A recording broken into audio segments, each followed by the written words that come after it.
Mesdames, Messieurs, bonsoir. Merci de rester sur nos programmes et bienvenue au journal. Le président de la République s'est envolé ce matin pour Malabo, en Guinée équatoriale. Ibrahim Boubacar Keïta prendra part aux festivités commémoratives du 45e anniversaire de l'accession de ce pays à l'indépendance le 12 octobre 1968. Pour son départ, il a été accompagné à l'aéroport international de Bamako-Sénou par le Premier ministre, les membres du gouvernement, les présidents des institutions de la République et certains ambassadeurs des pays amis accrédités au Mali. Nous reviendrons plus en détail sur ce voyage présidentiel dans nos prochaines éditions avec nos envoyés spéciaux Alou Touré et Bourama Traoré. Ibrahim Boubacar Keïta qui se rend donc à Malabo en Guinée équatoriale pour participer donc aux festivités commémoratives du 45e anniversaire de l'accession de la Guinée équatoriale à la souveraineté nationale et internationale. Anniversaire donc célébré le 12 octobre 1968. ONU Femmes qui renouvelle donc son accompagnement aux femmes candidates aux élections législatives. C'est une annonce de la représentante de l'organisation au Mali à l'issue d'une audience qu'elle a eue avec le Premier ministre. Les deux personnalités ont échangé aussi sur les programmes d'ONU Femmes au Mali et la coopération entre l'organisation et notre pays. Joséphine Odera à sa sortie d'audience au micro de Ibrahim Traoré. On a parlé de le relèvement économique des femmes, on a parlé de la participation effective des femmes et la représentativité des femmes dans les instances de prise de décision. On a parlé aussi de protection des femmes et des filles. On a parlé aussi des acquis du pays en ce qui concerne l'aspect genre. Par exemple, le Mali fait partie des pays qui ont effectué un budget sensible au genre, ce qui vraiment est félicité parce qu'il n'y a pas beaucoup de pays qui ont réussi cela. Le Mali peut compter sur l'accompagnement de nos femmes dans tous les aspects du développement parce que les femmes sont une partie importante pour le développement du pays. Alors, ONU Femmes, par exemple, pour les élections législatives, va accompagner les femmes candidates dans l'aspect de coaching au niveau personnel. On va les aider à construire leur message et on va aussi les encourager pour aller continuer à participer, à prendre leur place dans la vie politique au Mali. Le Mali peut attendre de nos femmes cela. Le Mali aussi peut compter sur nos femmes pour l'appui à la femme dans les aspects d'autonomisation économique. Nos femmes est en cours actuellement de discuter avec les autres acteurs la question de l'installation des centres holistiques pour la réponse aux victimes de violences basées sur le genre. Donc il y a pas mal d'actions qu'une femme pourrait faire ici au Mali, mais on attend aussi que les partenaires nous disent ce qui serait le plus important dans cette période post-crise. Joséphine Odera était donc au micro de Ibrahima Traoré. 13 milliards de francs CFA, c'est le montant du prêt que la Banque ouest-africaine de développement vient de mettre à la disposition du Mali. Le montant est destiné au financement du projet d'aménagement en 2x2 voies de la section Ségou-100 sur 7 km de la route nationale 6. Adama Kodjo était présent lors de la signature de la convention. Voici son reportage. La Banque ouest-africaine de développement poursuit son engagement pour le désenclavement du Mali. Le prêt de 13 milliards qu'elle vient d'accorder à notre pays vise la réalisation du projet d'aménagement en 2x2 voies de la section Ségou-100 sur 7 km de la route nationale 6. Le projet d'aménagement en 2x2 voies de la section Ségou-100 de la route nationale numéro 6 est non seulement un tronçon du corridor Bamako, Ouagadougou, Lomé, Tema, qui draine une partie des importations du Mali, mais également un maillon de l'autoroute de l'Afrique de l'Ouest qui intègre la section Bamako-Ségou. Le présent projet s'inscrit dans le cadre des investissements stratégiques voulus par les autorités du pays. Le projet d'aménagement en 2x2 voies de la section Ségou-100 sur 7 km de la route nationale numéro 6 vise à assurer le coulement du trafic sur la section Ségou-100, à décongestionner le côté est de la ville de Ségou, à faciliter l'évacuation des eaux de pluie. La réalisation du projet va contribuer à lutter contre la pauvreté. Et ce concours porte à 338,8 milliards de francs CFA le montant total des engagements de la BOAD au Mali, tout secteur confondu, et à 95 milliards de francs CFA le montant total des engagements dans le domaine des infrastructures de transport. Le ministre Touré a rassuré les responsables de la BOAD de l'utilisation correcte du prêt pour la réalisation effective du projet. Beaucoup de chiffres dans ce journal, plus de 2723 milliards de francs CFA, dont 339 au Mali, tel est le montant total des financements de la BOAD au sein des économies des pays de l'UEMOA à la date du 30 septembre 2013. Ces chiffres ont été révélés ce matin lors d'une conférence de presse de l'institution en prélude à son 40e anniversaire prévu pour le 13 novembre prochain. Mohamed Touré. En prélude au 40e anniversaire de la BOAD, Banque Ouest-Africaine de Développement, qui sera célébrée les 13 et 14 novembre prochains, l'institution a organisé une conférence avec comme thème 1973-2013, 40 ans d'intervention de la BOAD, bilan et perspectives. Si à sa création, les objectifs assignés à la banque étaient essentiellement basés sur le développement équilibré de ses États membres, le secteur public, aujourd'hui, le secteur privé est de plus en plus pris en compte dans un souci harmonieux de développement. Cette option prise par ces États membres au milieu des années 80 de promouvoir davantage le secteur privé, la banque s'est engagée plus résolument dans le financement de ce secteur, qui a depuis lors bénéficié d'une part de plus en plus importante de ces financements. À fin juin 2013, la part des financements privés dans le total des engagements de la banque était de 21% et la part des financements marchands, privés et publics était de 61%. Au Mali, la BOAD a financé 78 opérations pour un montant de 339 milliards de francs CFA. Les secteurs prioritaires au plan étatique sont l'énergie, le secteur rural et les infrastructures routières. S'y ajoutent les mines, l'hôtellerie, le rural, le bâtiment et la communication, entre autres, au niveau du secteur privé. La BOAD demeure un partenaire privilégié du Mali.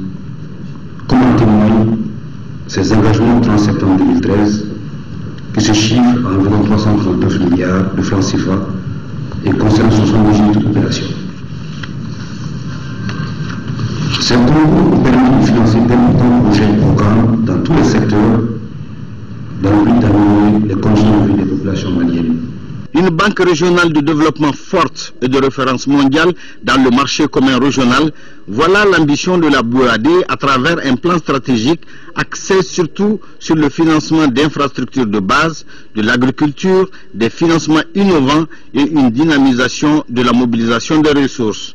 Toutes choses dans lesquelles les différents intervenants ont trouvé des réponses à leurs préoccupations axées surtout sur plus d'investissements dans le secteur privé, dans l'industrialisation, le rabais des taux d'intérêt, entre autres. Plus de 186 milliards de francs CFA, c'est le montant que la France va investir au Mali pour son développement. Un engagement pris au mois de mai dernier lors de la conférence de Bruxelles. L'enveloppe qui servira à couvrir plusieurs secteurs sera gérée dans la plus grande transparence avec les autorités maliennes. À cet effet, un site est créé dénommé site de transparence qui servira à détenir toutes les informations. Le dit site est www.transparence.ambassade-ml.org. La nouvelle a été donnée lors d'un point de presse. Al-Jumatina. La France s'apprête à mettre en œuvre l'engagement qu'elle a pris lors de la conférence de Bruxelles le 15 mai dernier pour aider le Mali. Pour ce faire, elle va consacrer la bagatelle de 186 milliards 467 millions 960 000 francs CFA à l'aide au développement de notre pays. Mais cette opération se fera de façon transparente, d'où la création d'un site où on retrouvera toutes les informations nécessaires sur le projet et la situation de chaque somme utilisée. L'annonce a été faite au cours d'un point de presse. C'est une initiative du ministre Canfin qui vise un objectif très simple, c'est l'aide internationale, l'aide de la France. Elle doit être transparente vis-à-vis du citoyen français et puis vis-à-vis du citoyen malien. Et donc en accord complet avec le gouvernement malien, et je dirais avec le support et le soutien du gouvernement malien, nous avons mis en place cette expérience. Le Mali est en quelque sorte la vitrine de cette nouvelle politique de transparence. À travers ce projet, le Mali devient ainsi la vitrine de cette expérience, car ça va être la première fois qu'un système d'interpellation soit organisé sur Internet ou par SMS, ce qui permettra de faciliter le dialogue entre les citoyens et les citoyennes et les responsables français des politiques de développement. Le coût de l'opération est assuré par l'Agence française de développement et le service de coopération et d'action culturelle. Le montant permettra de couvrir les différents secteurs dans toutes les régions du Mali. C'est là en étroite collaboration avec notre gouvernement. Ça touche à tout un tas de secteurs, que ce soit l'agriculture, l'eau, l'assainissement, le développement du capital humain avec la santé, l'éducation, mais aussi des programmes d'urgence que la partie malienne a souhaité qu'on mette en œuvre. Les journalistes ont voulu avoir des éclaircissements sur l'aide budgétaire et sur les résultats attendus, entre autres. Et les conférenciers qui ont apporté des réponses fiables pensent que cette opération est une énorme chance que le Mali doit saisir. S'agissant du site qui sera opérationnel à la fin du mois, il suffit de cliquer sur transparence.ambafrance.ml.org. Voilà à présent le contenu de ce communiqué de la commission de suivi du mécanisme de taxation des produits pétroliers. Sur la base des prix fournisseurs du mois d'octobre 2013, les prix indicatifs plafond à la pompe des produits pétroliers sont fixés comme suit et applicables à compter du samedi 12 octobre 2013. Il s'agit du supercarburant sans plomb à 750 francs CFA, pétrole lampant 565 francs CFA, gasoil 660 francs CFA, distillate diesel oil DDO 660 francs CFA, fuel oil 180 475 francs CFA et jet A1 libre. Il faut noter que le prix subventionné au kilogramme du gaz butane est de 584 francs CFA. Par conséquent, le prix de vente de la bouteille de 2,75 kg est de 1605 francs CFA et celui de la bouteille de 6 kg est de 3500 francs CFA. Quant au prix non subventionné du kilogramme de gaz butane, il est de 956 francs CFA. Voilà. Faut-il traîner un chef d'État en exercice devant un tribunal international? La question est au cœur de la 15e session extraordinaire du Conseil exécutif de l'Union africaine qui a débuté ce vendredi à Addis Abeba en Éthiopie. Une session spéciale qui va se pencher sur la relation Afrique-Cour pénale internationale après les poursuites lancées contre le président et le vice-président kenyan après les élections de 2007. Aujourd'hui, le Kenya, soutenu par certains pays, demande l'arrêt pur et simple des poursuites à l'endroit de ses dirigeants. Les ministres proposeront un projet de décision qui sera soumis au chef d'État demain. Dans ce sens, ils procéderont également à l'élection du commissaire paix et sécurité après la nomination de Ramtan Lamnara au poste de ministre des Affaires étrangères d'Algérie. La seule candidature enregistrée qui semble faire l'unanimité est celle du diplomate algérien Chergui Ismail. Le Conseil exécutif va se pencher également sur le récent drame de Lampedusa et l'enlèvement du premier Libyen par des hommes armés à Tripoli. C'est ce que nous signale notre correspondant à Addis Abeba, Alassane Djombele. La journée internationale de la fille est célébrée le 11 octobre de chaque année. La deuxième édition est fêtée sous le thème « Innover pour l'éducation de la fille ». Elle est aussi marquée par le lancement du rapport global de la campagne « Parce que je suis une femme » édité par Plan Mali. Ce rapport mentionne le non-accès à l'éducation des millions de filles dans le monde. La cérémonie de commémoration de la journée a enregistré la présence de 3 membres du gouvernement et plusieurs autres personnalités à la maison de Dieu de Bamako, Agali et Agissa. Promouvoir la jeune fille, c'est contribuer à l'émancipation de la femme. C'est pourquoi une journée est dédiée à la fille le 11 octobre de chaque année. Fêtée sous les signes de l'innovation pour l'éducation de la fille, cette deuxième édition de la journée internationale de la fille lance également le rapport global sur la campagne du plan Mali. Selon ce rapport remis aux membres du gouvernement présent, des millions de filles n'ont pas accès à l'éducation. L'adolescente est une victime, non seulement par son genre, mais aussi par son âge. D'où le thème du rapport mondial de cette année, les adolescentes en crise d'urgence, une double peine. Au Mali, plusieurs facteurs contribuent malheureusement à la non-scolarisation ou à la déscolarisation de la fille, d'où la nécessité d'un plaidoyer en faveur des droits de l'adolescente.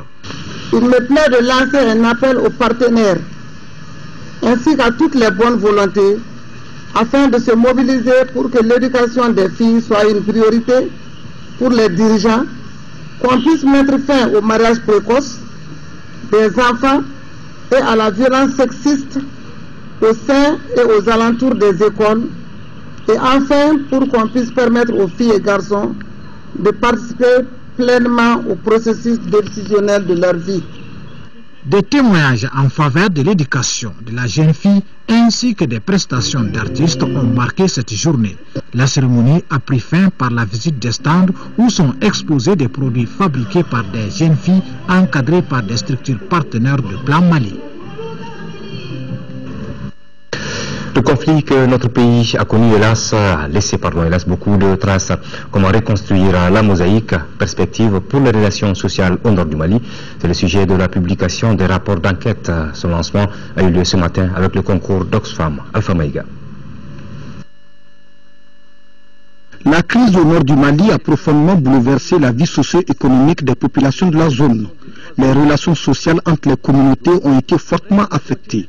Aujourd'hui, avec le retour de la paix, une interrogation. Comment reconstruire la mosaïque ethnique?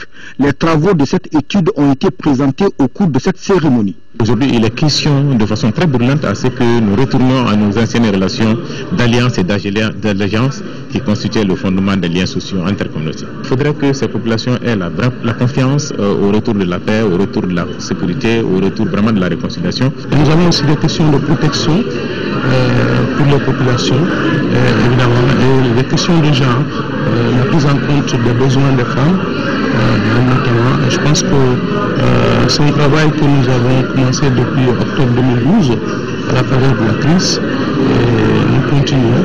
Nous avons mis en place un programme stratégique de 2 ans. Il ressort de l'enquête présentée grâce au concours d'Oxfam et de WILDAF que la réconciliation et la cohésion sont en bonne voie. Les différents avis ont été recueillis auprès de 2000 personnes affectées par la crise. Il y a un besoin de réconciliation et surtout il y a beaucoup d'espoir.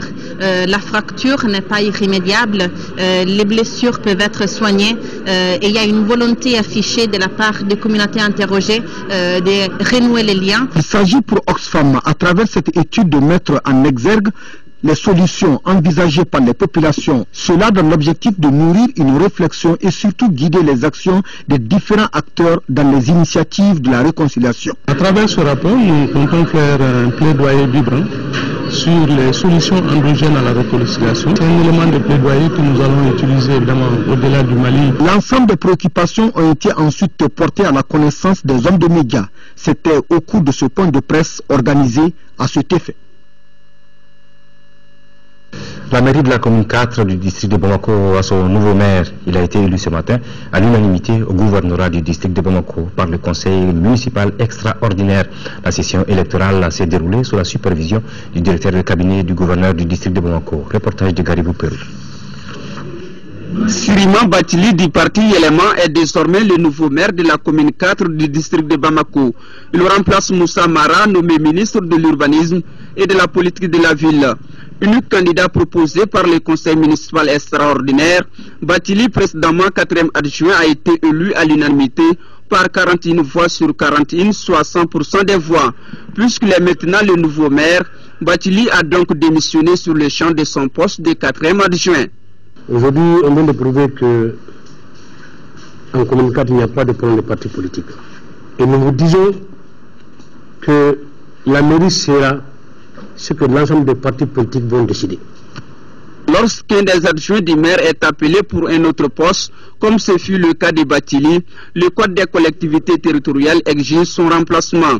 C'est ainsi que Mamadou Keïta, précédemment conseiller, a été lui aussi élu à 100% au cours de cette session électorale comme 4e adjoint du maire. Et déjà, le maire sortant qui est Moussa Mara avait mis des jalons déjà. Donc on essaiera de faire ce qu'on pourra faire pour notre commune afin de réussir là où il a laissé. Le directeur de cabinet du gouvernorat du district de Bamako, Amadou Dolo, qui a supervisé le déroulement de ce processus électoral, s'est dit très rassuré. Le vote a été fait avec beaucoup de maturité. Je dis, il y avait 41 conseillers municipaux et le suffrage a été 41 sur 41.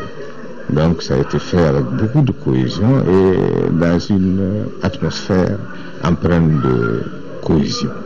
C'est ça l'essentiel. Les tâches qui attendent la mairie dans le cadre du vrai développement socio-économique sont multiples. Surtout que le mandat des élus arrive à terme en avril 2014. Ils doivent aller vite pour convaincre les citoyens car il ne reste plus que 7 mois. Nous retrouvons les chiffres, 38 millions de francs CFA pour soulager 2100 ménages affectés par les inondations du 28 août dernier. Le projet a été lancé au bénéfice des populations des communes 1 et 4 du district de Bamako.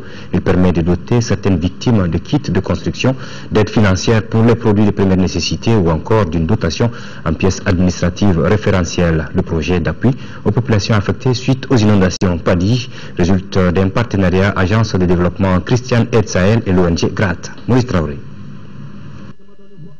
Le projet d'appui aux populations affectées par les inondations du 28 août 2013, PADI, veut aider à la reconstruction des concessions effondrées. Pour un coût estimé à plus de 38 millions, il bénéficie à 2100 ménages des communes 1 et 4 du district de Bamako. Durant 1 mois et 15 jours, le projet va soulager les souffrances humaines.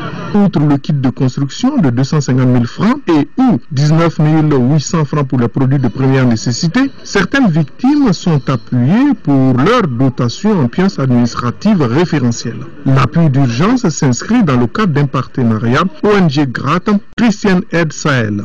Christian Aid est l'agence de développement des églises protestantes du Royaume-Uni et de la République d'Irlande. Elle intervient dans une cinquantaine de pays à travers le monde. C'est surtout en 2014 que Christian Aid, qui est membre de l'Alliance Act, fêtera le 40e anniversaire de son appui aux communautés maliennes. Les actions humanitaires de l'agence sont estimées à plus de 900 millions au Mali. Au nom des bénéficiaires, Gaussou Diarra s'est réjoui du logement des sinistrés en location. Pour les autres, il souhaite qu'il leur soit rapidement indiqué là où la reconstruction est possible non loin du cours d'eau. Tout comme le représentant des chefs de quartier, l'autorité municipale a salué le partenariat de solidarité. Action de solidarité toujours cette fois-ci avec le shérif de Nioro du Sahel, Mohamed Ould Chakna Bouye Haïdara, vient en effet de voler au secours des populations victimes des inondations du 28 août dernier. Ce sont donc 20 millions de francs CFA que le shérif vient de donner à ses sinistrés. 385 familles de la commune 1 et 560 de l'Afia-Bougou en commune 4 en sont les bénéficiaires. Bouakar Sissoko. Ce nom intervient à quelques encablures de la fête de Tabaski prévue pour le mardi 15 octobre prochain. C'est un pactole de 20 millions de francs CFA qui est réparti entre les populations victimes des inondations du 28 août dernier, en commune 1 et 4 du district de Bamako. Les 20 000 francs CFA pour chaque ménage permettront aux bénéficiaires de faire face à certaines dépenses de la fête. Je m'attendais à ça, jour et nuit. Avec l'inondation, je sais que Bouye aussi, il va penser à nous. Vraiment, le fait que les 20 millions qu'il nous a apportés aujourd'hui, ça m'a fait vraiment plaisir jusqu'au cœur.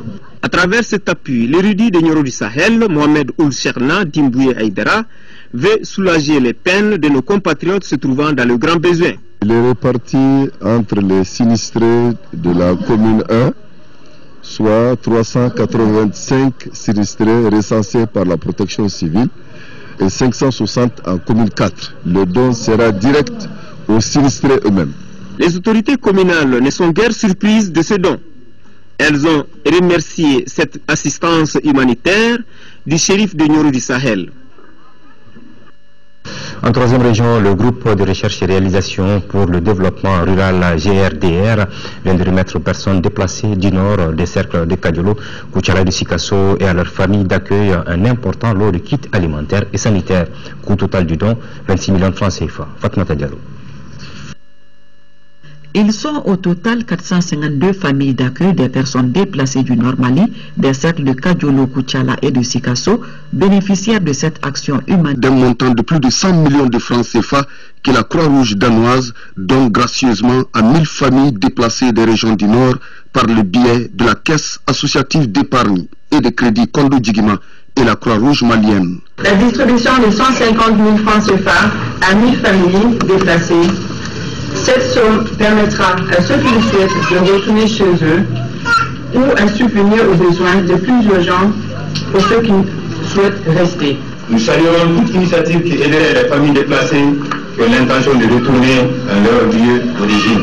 Je formule le vœu que ce geste puisse susciter des jalousies en attirant d'autres bienfaiteurs à emboîter le pas.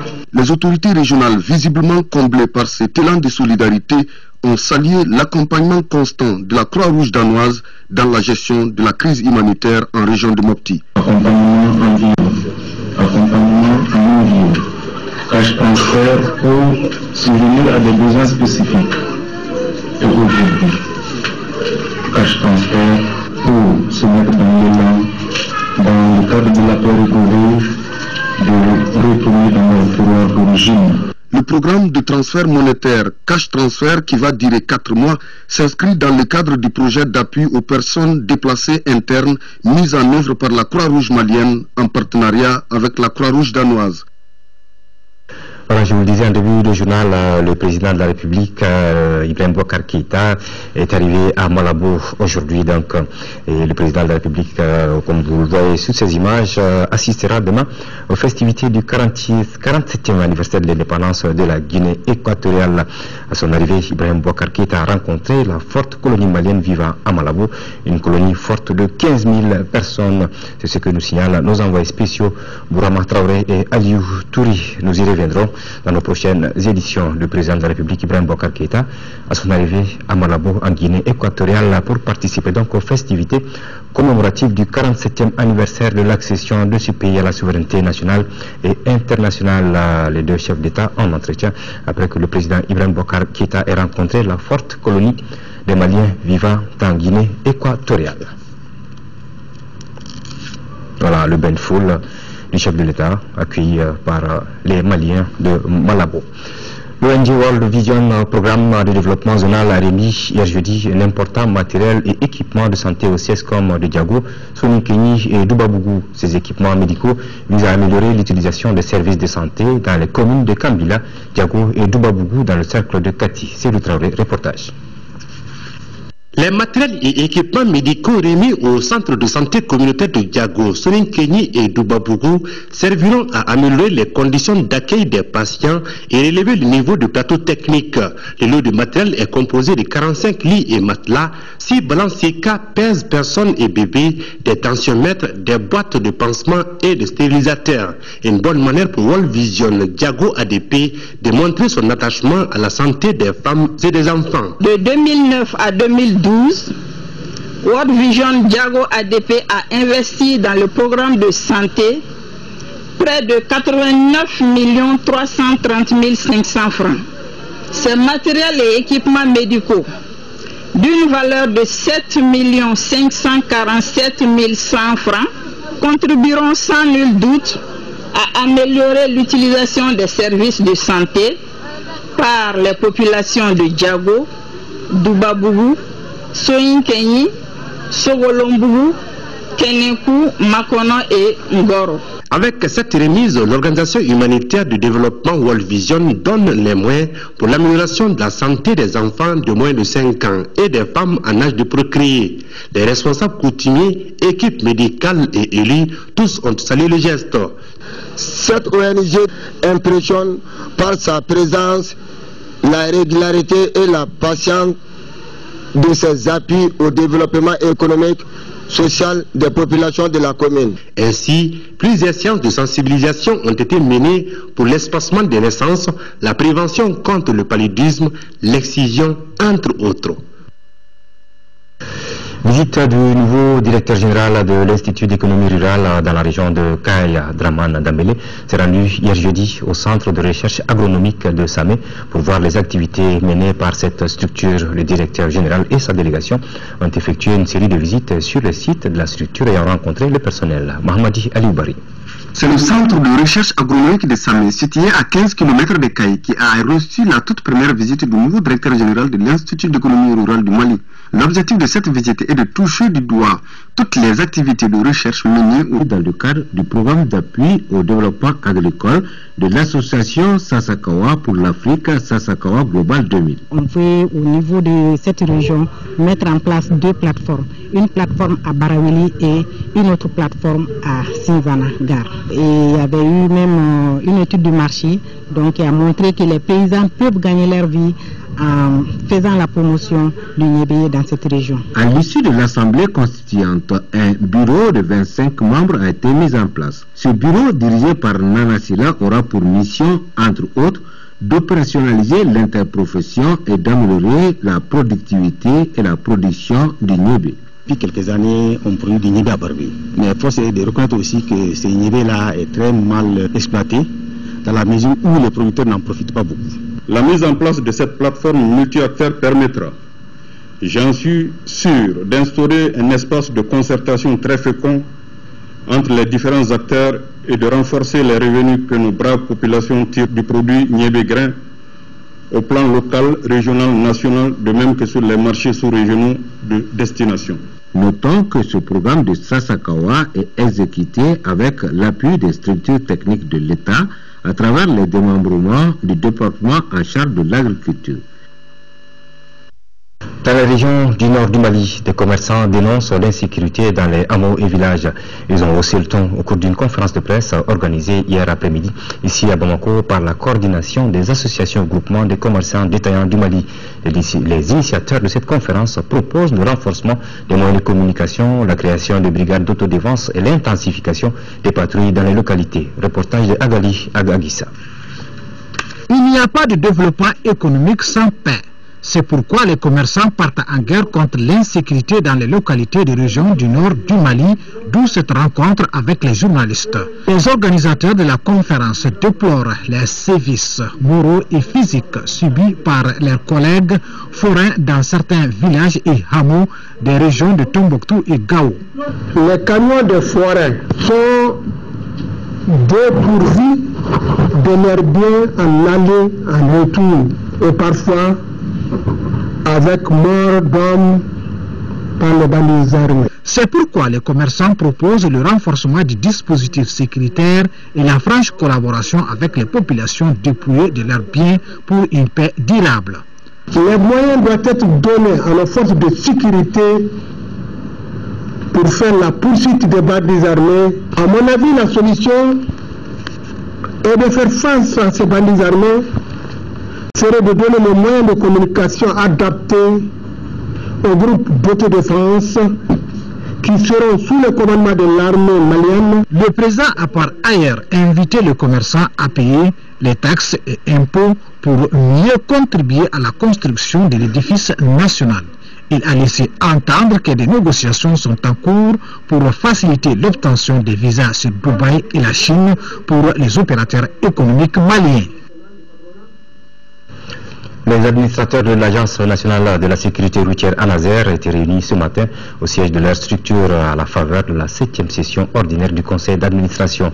Les nouvelles orientations de l'ANASER consistent à étendre la formation sur le code de la route en milieu scolaire et le contrôle routier. Cheikh Oumar Sangaré. Pour le dernier semestre 2013, les actions de l'ANASER seront axées sur la formation de 550 chauffeurs et conducteurs routiers, l'organisation de la 11e édition de la Semaine nationale de la sécurité routière et le contrôle routier. Aussi, la structure ambitionne d'étendre la formation en milieu scolaire.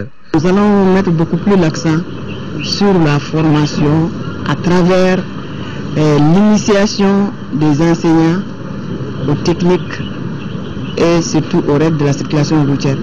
Vous savez, l'UEMOA a pris une recommandation envers tous les États membres de l'UEMOA pour que désormais on introduise l'enseignement au code de la route dans le cycle fondamental. Le programme d'activité 2013 de l'Agence nationale de la sécurité routière a été élaboré en reconduisant en premier lieu les actions envisagées en 2012 et qui n'ont pas pu être réalisées en raison de la situation sociopolitique du pays.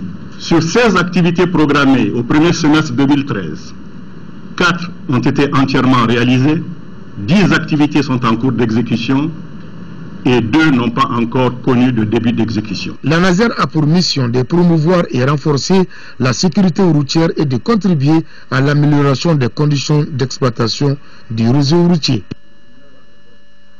La Caisse malienne de sécurité sociale CMSS tient depuis ce matin à l'ACI 2000 de Bamako son 8e conseil d'administration. Les points inscrits à l'ordre du jour sont entre autres l'adoption du procès verbal et le point d'exécution des recommandations de la 7e session ordinaire, entre autres. Fademba Keita. Cette 8e session du conseil d'administration de la Caisse malienne de sécurité sociale se veut un espace d'échange sur des points susceptibles de contribuer à améliorer les performances de la Caisse. Une caisse dont les prévisions en recettes et en dépenses en 2012 s'élèvent à plus de 53 milliards de francs CFA. Sur le plan budgétaire, nous avons constaté que, en termes de recouvrement, la Caisse a fait beaucoup d'efforts. Elle a dépassé les objectifs qu'elle s'était assignés. En plus, nous avons constaté que sur le plan des dépenses, elle a maîtrisé ses dépenses en n'atteignant pas ses prévisions en termes de dépenses. Nous avons constaté que jusque-là, une bonne proportion du financement est constituée par les subventions de l'État. Pour les administrateurs, les défis à surmonter sont énormes, surtout pour les caisses des régions du Nord saccagées et pillées par des groupes terroristes. Nous allons réhabiliter ces caisses. Ce personnel-là sera redéployé le plus vite possible. Nous avons l'assurance maladie obligatoire qui est en marche depuis quelque temps dans notre pays. La Caisse de sécurité sociale est un des organismes délégués dans la gestion de l'AMO. Ça demande une charge de travail supplémentaire. Les membres de la cellule d'échange partenarial Rhône des Alpes Afrique de l'Ouest Madagascar étaient dans un atelier sous-régional sur le développement inclusif local des personnes en situation de handicap. L'atelier est piloté par le projet Développement inclusif local, un projet qui couvre des régions du Sénégal et du Mali. Adam Koulibaly. Des élus locaux de Saint-Louis et Matam au Sénégal et Tombouctou au Mali sont dans un partenariat pour la protection et l'insertion des personnes en situation de handicap dans le circuit du développement local. Les gens ont souvent tendance à oublier une partie de nos frères et sœurs qui sont dans des situations très difficiles et qui, justement, avec la technicité de Handicap International, qui nous rappelle aussi et qui nous assiste pour permettre, justement, que dans tout ce que nous faisons, ces personnes en situation de handicap ne soient pas oubliées. Le partenariat est piloté par un projet dénommé DIL, Développement inclusif local, qui mène ses activités sous la direction de Handicap International. Ce qu'on retient, c'est d'abord cette détermination-là des collectivités locales à s'approprier dans un premier temps ce contexte de décentralisation. Parce que quand on parle de décentralisation, on parle de la gestion par la cité. C'est prendre en compte les besoins de la cité. Et ici, c'est des collectivités locales à, dans la gestion de la cité, prendre en compte une couche défavorisée au niveau de cette cité-là, en l'occurrence les personnes handicapées. L'atelier se tient 2 fois par an avec comme partenaire financier Rhône des Alpes en France. Ce présent atelier va permettre aux élus des régions membres d'échanger sur les activités menées par le projet et réfléchir sur les points obscurs qui entravent sa bonne marche. La fête de la Tabaski ou la fête des moutons est un véritable casse-tête pour les chefs de famille. En effet, en plus des dépenses pour les habits de la fête, tout chef de famille musulman, s'il en a les moyens, doit avoir un mouton pour le sacrifice. Et justement, les prix de l'animal du sacrifice sont-ils à la portée des chefs de famille? Élément de réponse avec notre équipe de reportage dirigée par Khadija Tokone. Les musulmans maliens, à l'instar de leurs frères du monde entier, se préparent à célébrer la fête de l'Aïd el-Kébir ou fête de Tabaski. Devoir rituel oblige, chaque musulman, s'il en a les moyens, est tenu d'immoler un mouton. Donc, le principal souci de tout chef de famille en cette circonstance reste cependant d'avoir le prix du bélier. À quelques jours de la fête de Tabaski, notre équipe de reportage a sillonné certains parcs de la place. Le premier constat est tout d'abord l'abondance des béliers. Mbala tamu sagabi nala sona min kera salo koni nala sona nyina tike anya rejoro lendo saukana emboutage ka mbulo nyina. Et puis cette année les moutons sont bien nourris puisque l'hivernage ça a débuté vite, donc tous les moutons sont bien nourris. Il n'y a aucun problème. Bamako n'étant pas une zone d'élevage, les moutons viennent de l'intérieur du Mali. De ce fait, on y trouve des moutons de races différentes. Autant les races diffèrent, autant les prix varient.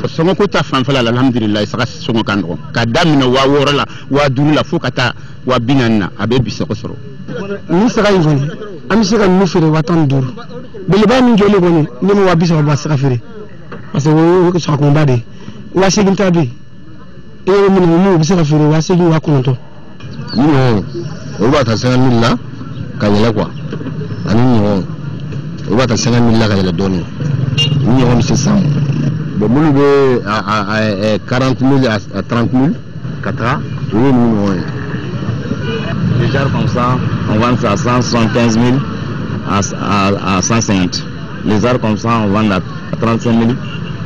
Comme ça on vend à 50-55. Il y a tous les prix. Chez nous ici, il y a tous les prix.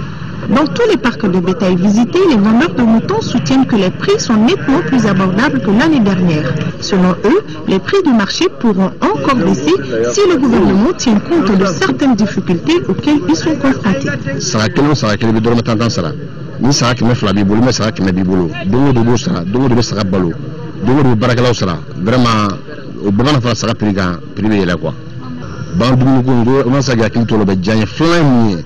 Ni wati la toro mi medda anka ya no ala drone bado ibi ani ga saga duru saga woro na ne ka shon gatanai chenche na posu nuno duzuka si balde posu wo posu ni na ne ba fo e kon timaliye e ka wuti mer papini serie e min tani o bi se ba mo kay wallahi o tise ibi wuti mer no ko ka serie no ba jiri le ba boka duma ka ni bore papini ti fo nye e ibi papini tani bolo ita ni tar ka jiro lo ba ta ka kuru wa kelen sara nya wakile ni nyima sara iti boyede sara nu bi to mobile ko ratti fokata do ko sa police ba mine famo wero do be do nyaw do munde do unu yero bo tamine bon obligé sara pirga sabi nya anna na ka tire sagala iba sor transport ani dépassing kaka tek nya ta boye kene segi iba soro famo yere mine nyi atire saka o yere kene segi do bon wakile ni keme nani ika bila sara sa fe nyina na ka joya o ko abi fere no yala. Amadou Sidibé, qui était venu pour faire plaisir à madame et aux enfants en achetant un beau bélier, a été désespérément déçu par le prix.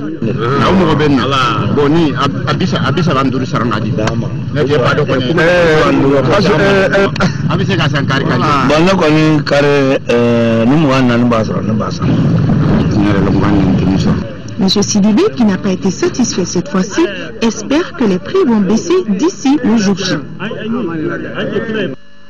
Voilà, malgré toutes les difficultés, il y aura certainement des moutons pour toutes les bourses et la fête sera belle. Voilà, à suivre après ce journal, le premier numéro de la série de débats que l'ORTM vous propose de suivre à l'occasion des élections législatives ce soir. Bouakar Touré et Yaya Konaté reçoivent les représentants du ministère de l'administration territoriale de la délégation générale aux élections du RPM et de l'URD. À suivre donc juste après ce journal. Un journal qui s'achève. Merci de l'avoir suivi. Maintenant, pour les informations, retrouvez Khadija Toukone et à 13h. Et s'il plaît à Dieu, je vous retrouve à 20h pour la grande édition. Merci de visiter notre site web. Passez de bons moments.